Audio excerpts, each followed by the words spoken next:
गांव में गोपाल नाम का एक किसान रहा करता था। उसके पास जो जमीन थी वो उसमें अलग अलग फसल उगाया करता था। उसके पास एक बैल थी जिससे वो खेत में हल चलाता था और बैलगाड़ी में कभी कभी बांध देता था। बैल सारा दिन काम करके थक जाता था। कभी कभी उसे अपने मालिक पर बहुत गुस्सा आता था, पर कुछ नहीं कर सकता था। वो सोचता था कि एक दिन उसका भी समय बदलेगा। एक दिन अचानक उसके मालिक ने अपने साथ शहर से एक गधा खरीद के ले आए और बैल के साथ उसे भी बांध दिया। गधा बैल के साथ बात करके दोस्ती करना चाहता था।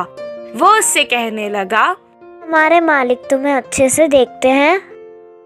गधे की बात सुनकर बैल दुखी हो गया और अपना सारा हाल सुनाने लगा। ये सुनकर गधे ने कहा, अगर तुम्हें काम से बचना है तो मैं एक उपाय देता हूँ। इसी बात का वो इंतजार कर रहा था कि कोई उसे काम से बचने का उपाय दे।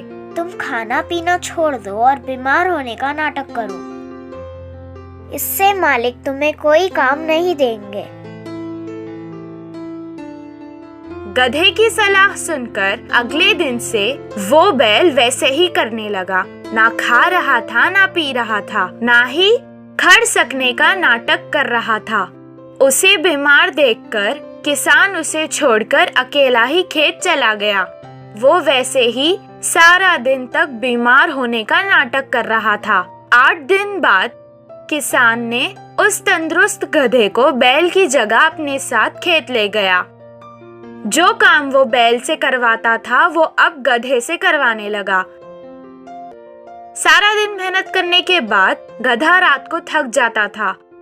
बैल को आराम करते देख के वो कहने लगा, अయ్यो, मैंने उसकी मदद करके अपना ही नुकसान कर लिया। बचने के लिए कुछ उपाय सोचना पड़ेगा। सारी रात वो यही सोचता रहा। सुबह जब वो बैल के पास गया तो उससे कहने लगा कि तुम्हें देखकर मुझे बहुत अफसोस हो रहा है। तुमसे आजकल कुछ काम नहीं होने के कारण तुम हमारे मालिक पर बोझ बनते जा रहे हो। मैंने कल मालिक को बात करते सुना था कि वो तुम्हें अब पशुशाला बेच रहे हैं। गधे की बातें सुनकर वो सोचने लगा कि अब उसे अपना नाटक बंद कर देना चाहिए। अगले दिन से वो तंदुरुस्त होकर खाने और पीने लगा। उसे तंदुरुस्त देखकर किसान उसे अपने साथ खेत ले गया। अब वो उससे ही सारे काम करवाने लगा। इससे गधे को आराम हो गया। इस कहानी से हमें ये शिक्षा मिलती है कि कभी कभी किसी को सलाह देने से भी हमें परेशानी हो सकती है।